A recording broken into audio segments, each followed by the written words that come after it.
क्या अमेरिका ईरानी लीडरशिप को ग्रेट बताते हुए सीज फायर के लिए इजराइल पर दबाव डालेगा या उसे मजा आ रहा है क्योंकि बेंजामिन नेतन्याहू के कंधे पर रखकर बंदूक चलाने का मौका मिला है?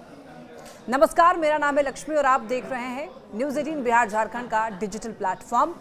यही डोनाल्ड ट्रंप ऑपरेशन सिंदूर के समय टेंशन में आ गए थे। डर था कि भारत कहीं पाकिस्तान के परमाणु ठिकानों पर ना हमला कर दे।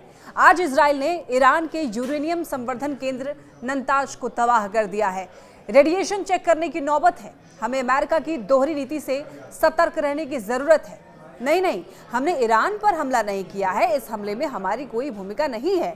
इजराइल ने एक तरफा कार्रवाई की है, इसलिए हमारे सैनिकों और खाड़ी देशों में हमारे ठिकानों पर ईरान को हमला नहीं करना चाहिए। इजराइल ने खुद की रक्षा का हवाला देते हुए ये हमला किया है। हम मध्य पूर्व में अपने साथी देशों के संपर्क में हैं। ये बयान है अमेरिका के विदेश मंत्री मार्को रूबियो का। उधर अमेरिका देखिए, कांग्रेस के स्पीकर की माइक जॉनसन ने हमले को सही ठहराया। ये कहा कि इजराइल को आत्मरक्षा का अधिकार है। इनके अलावा Mike Pence, senator Ted Cruz समेत कई नेताओं ने इजराइल के एयर स्ट्राइक को सही ठहराया है। इजराइल ने ईरान पर हमले को ऑपरेशन राइजिंग लॉयन का नाम दिया है। मकसद है इजराइल को चारों तरफ से घेरने की ईरानी साजिश को नेस्तनाबूद करना। बेंजामिन नेतन्याहू ने राष्ट्र के नाम संबोधन में ईरान की इस साजिश को इजराइल के अस्तित्व का खतरा बताया है, क्योंकि कुछ महीनों में ही ईरान के पास 9 परमाणु बम बनाने की ताकत हो जाएगी। नेतन्याहू ने यह बताया कि कैसे ईरान उनके देश को तबाह करना चाहता है। Death to Israel, death to America, ये ईरान का नारा है। नेतन्याहू ने इसे दोहराया। अब सवाल ये उठता है कि अमेरिका आखिर खुद को इस जंग से अलग क्यों दिखाना चाहता है? दरअसल ये अमेरिका की दोहरी चाल है। डोनाल्ड ट्रंप दुनिया में कहीं भी जंग हो, वो वहां से अमेरिका को बाहर रखना चाहते हैं। उनकी नीति है, ये तुम्हारा प्रॉब्लम है, हमारा उससे लेना देना क्या। इसीलिए अमेरिका इजराइल के कंधे पर रखकर बंदूक चला रहा है। हाल के घटनाक्रम को देखिए। डोनाल्ड ट्रंप खुद 3 बार ईरान के साथ परमाणु समझौते को सही जता चुके हैं। खाड़ी देशों में ईरान और अमेरिका के बीच बातचीत हो चुकी है। ट्रंप ये बार बार कह चुके हैं कि समझौता ऐसा हो जिससे ईरान परमाणु बम ना बना सके, लेकिन ईरान साफ कर चुका है कि वो यूरेनियम संवर्धन का इस्तेमाल ऊर्जा के लिए करना चाहता है। बात यूरेनियम संवर्धन कितना हो, इस पर अटक गई है। दोनों ने एक दूसरे को देख लेने की धमकी भी दी है। और इस बीच देखिए, अंतर्राष्ट्रीय परमाणु ऊर्जा एजेंसी ने एक रिपोर्ट तैयार की है और ये बताया कि ईरान तय शर्तों से ज्यादा तेजी से यूरेनियम संवर्धन कर रहा है और बस इजराइल को बहाना मिल गया है। अब देखिए, रूबियो के बयान से ऐसा लगता है कि जैसे इजराइल ने अमेरिका या ट्रंप प्रशासन को अपनी तैयारी की सूचना दी हो। ऐसा हो सकता है? बिल्कुल नहीं। पिछले दिनों अमेरिका ने इराकी दूतावास को खाली करा दिया। बेहद जरूरी लोगों के अलावा सबको वापस बुला लिया।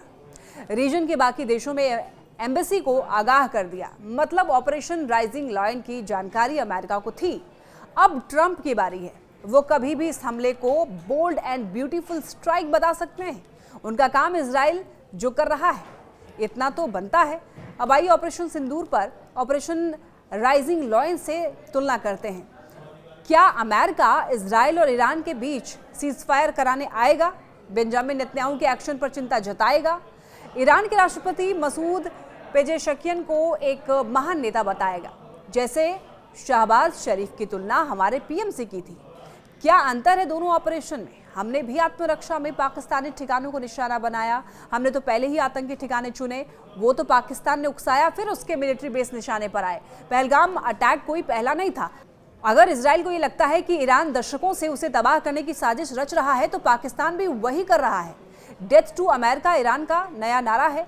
उसी तरीके से जुल्फिकार अली भुट्टो तो संयुक्त राष्ट्र में बोल आए कि उनका देश भारत के खिलाफ 1000 ईयर वॉर के लिए तैयार है। और उसी की भाषा में जनरल जिया उल हक ने जहर मिला दिया और ब्लीडिंग इंडिया थ्रू 1000 कट्स का नारा लगाया। फिर ऑपरेशन सिंदूर पर अमेरिका में खलबली क्यों मच गई? हमारा सेल्फ डिफेंस और इजराइल का सेल्फ डिफेंस अलग कैसे है? ट्रंप ने डर जताया कि पाकिस्तान के परमाणु ठिकानों पर भारत मिसाइल अटैक कर सकता है और जवाब में पाकिस्तान भी कुछ कर सकता है।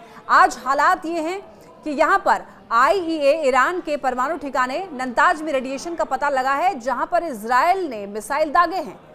और देखिए 10 मिनट के भीतर इजराइल ने ईरानी रिवोल्यूशनरी गार्ड के head, chief of army staff और खास परमाणु वैज्ञानिक को खल्लास कर दिया। लेकिन अभी तक कोई बयान नहीं आया है कि मसले का हल शांतिपूर्ण तरीके से किया जाए। ये अमेरिका की दोगली नीति है। पाकिस्तान का इस्तेमाल वो न सिर्फ भारत के बैलेंस करने के लिए करता है, बल्कि चीन को भी ट्रंप ये चाहते हैं कि पाकिस्तान उनका टट्टू बन जाए। अंतर्राष्ट्रीय कूटनीति में भारत की स्वतंत्र भूमिका शायद अमेरिका को नहीं पच रही।